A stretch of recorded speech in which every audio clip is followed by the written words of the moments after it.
Start tonight with a CBS Colorado investigation into how our state's red flag law is and is not being used. The mass shooting at Club Q in Colorado Springs has sparked questions about when someone's guns should be taken away. Investigator Katie Weiss has found judges in El Paso County, where Colorado Springs is located, deny red flag petitions more than any other county in Colorado.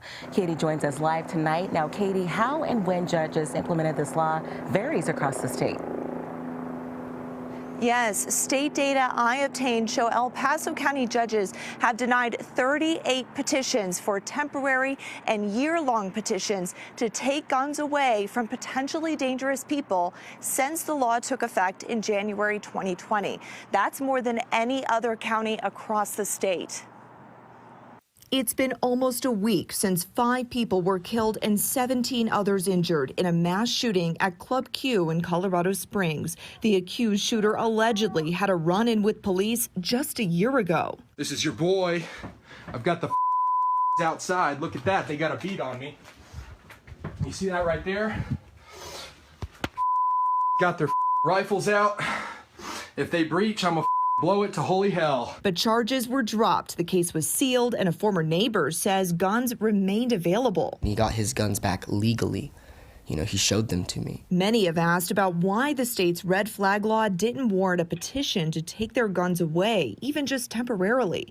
The Colorado Springs mayor has pushed back. I would caution against an assumption that the circumstance of this case would lead to application of the red flag law. The law allows anyone to put forward petitions called risk protection orders against people they think may be too dangerous to own firearms. Both law enforcement or friends or family can file those petitions in court. We found El Paso County courts deny far more risk protection orders than they grant. Since January 2020, when the law went into effect, El Paso County courts have denied 24 temporary risk protection order petitions and only granted 14, and they've denied 14 extreme risk protection order petitions, which last for a year, and only granted 8. 2 other top denying counties, Denver and Arapahoe County courts, have granted more than denied.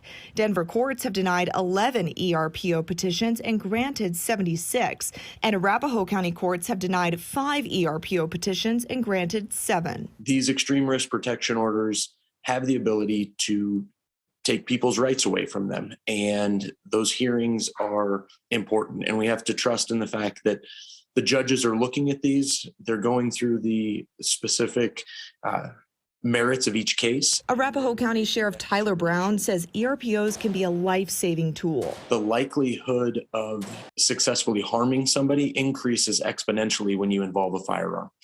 And if we have a tool in our tool belt that allows us to protect an individual from themselves and protect the surrounding community, we should have the opportunity to be able to use it. He says it's important for loved ones to speak up if they know of someone who may be a risk to others. Family members have the most intimate knowledge of what's going on in somebody's day-to-day life, and it only makes sense that they would be the ones that would petition the court for that extreme risk protection order.